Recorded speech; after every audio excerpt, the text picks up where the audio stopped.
तो आप उससे लिखेंगे कि इस बीमारी का इलाज मेरे यहाँ नहीं हो सकती है, इसके लिए बेहतर इलाज के लिए हम इनका ट्रांसफर कर रहे हैं। कारण बताना होगा। वही स्थिति सदर का हुआ, वही स्थिति मेडिकल का। सदर में जाइए तो मेडिकल ट्रांसफर, मेडिकल जाइए तो पर्सनल ट्रांसफर ही हो कह रहा था। लेकिन बड़ी बारीकी से सरकार ने इस चीज को ध्यान दिया। इससे हमारे बिहार के सुदूर गांव में रहने वाले लोगों को इसकी लाभ मिलेगी। इसके लिए भी हम स्वास्थ्य मंत्री और बिहार सरकार को धन्यवाद देते हैं।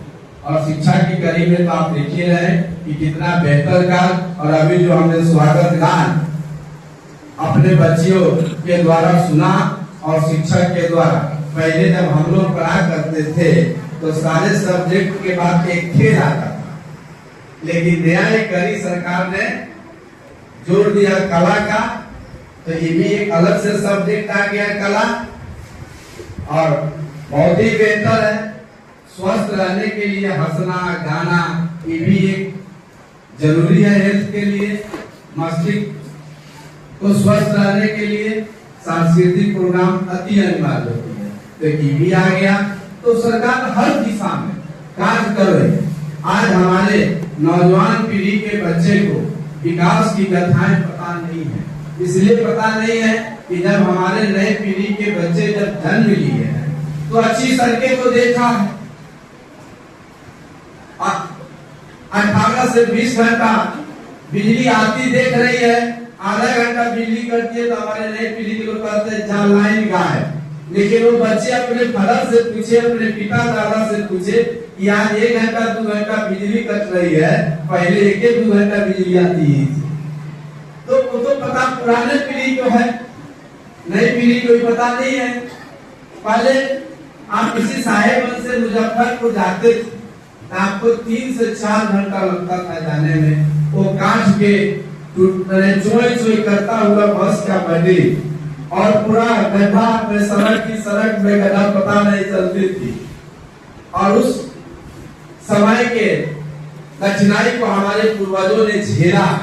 लेकिन हम बधाई देना चाहते हैं नई सरकार को, एनडीए की सरकार को, सम्राट जी नीतीश जी की सरकार को, कि आज अच्छे सड़के पर हम चल रहे हैं। आराम से साहेबगंज से मुजफ्फरपुर 1 घंटा में पहुंच जा रहे हैं।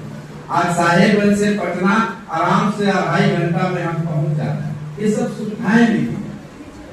घटनाएं घटती हैं, पूरी दुनिया में घटनाएं घटती हैं।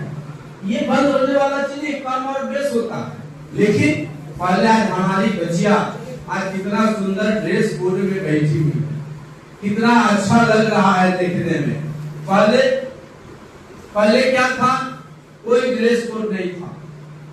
और हमारी बच्चियां जब विद्यालय जाया करती थी तो सुखी संपन्न घर के बच्चियां अच्छा कपड़ा पहन कर जाती थी और गरीब घर की बच्ची कपड़े के अभाव में फटी पुरानी पहन कर जाती थी।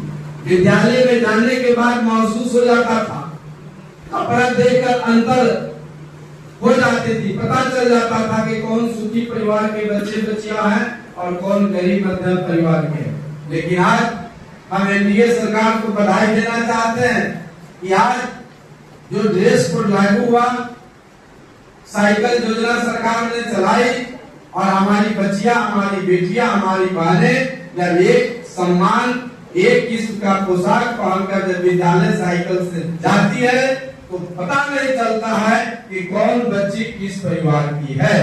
ये एनडीए सरकार, नीतीश जी की सरकार, सम्राट जी की सरकार को हम सब बधाई देते हैं। या जिसमें कोई नहीं पहचान पाएगा कि कौन अमीर की बेटी है, कौन गरीब की बेटी है। अब किसी को हीन भावना नहीं होगा, अब सब में प्रतिस्पर्धा होगा, सब में पढ़ाई की फर्स्ट सेकंड करने का जज्बा होगा, वनली फॉर ध्यान पढ़ाई पर होगा। एक और चलते चलते हम आप सब बच्चे बच्चियां को एक संदेश देकर जाना चाहते हैं, एक सुझाव देकर जाना चाहते हैं कि आपके पिता, आपके माता बड़ी भूख से, बड़ी मेहनत से अपने आधी पे भोजन करके आपको अच्छा भोजन कराकर विद्यालय भेजा करते हैं। अपने फटा कपड़ा पहनकर आपको अच्छा कपड़ा पहना कर भेजते हैं।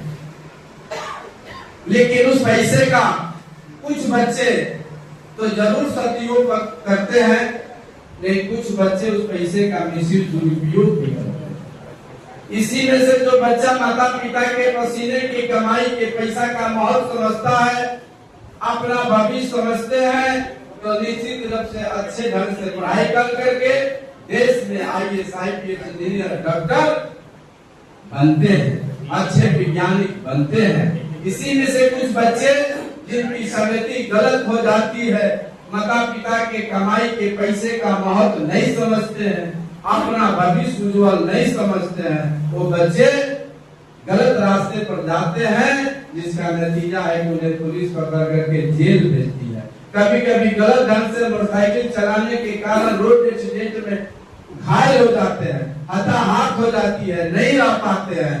सोचिए, माता पिता को जन्म देने में भी कितना कष्ट हुआ होगा, पढ़ाई लिखाई कराने में कितना कष्ट हुआ होगा, और जब आपका रास्ता गलत हो जाता होगा, उस समय माता पिता को पता चलता होगा, उस समय कितना दर्द होगा। तो हम चलते चलते ये सामाजिक संदेश, पारिवारिक संदेश आप सब बच्चे बच्चिया को देकर जाना चाहते हैं कि आप लोग देश के धरोहर, आप गांव के शान हो, आप विद्यालय के अरमान हो, अपने माता पिता के स्वाभिमान हो। आप देश को नहीं झुकने देना। जिस तरीके से आप 15 अगस्त और 26 जनवरी को तिरंगा शान से लहराते हो और कहते हो ये तिरंगा हमारी शान है, हम इसे झुकने नहीं देंगे। उसी प्रकार अपने पढ़ाई को संकल्प के साथ उस ऊंचाई के चोटी पर आपको ले जाना है, जहाँ आपकी माता पिता का भी मान सम्मान बढ़ता रहे, आपके विद्यालय का भी सम्मान बढ़े, आपके गांव इलाके का भी मान सम्मान प्रतिष्ठा बढ़ता रहे, और देश के आप धरोहर बने, देश के आप विश्वकर्मा बने। विश्वकर्मा ही आविष्कारक रहे हैं, आप उस ओर हम देखना चाहते हैं।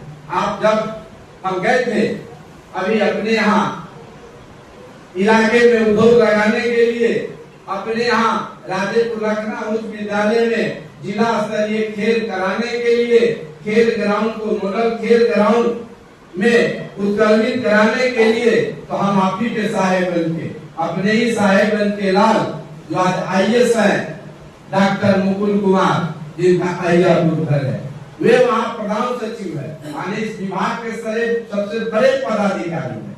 दूसरा अपने ही क्षेत्र के पारू के लाल मनोज कुमार, जो पंचायती राज में प्रधान सचिव है।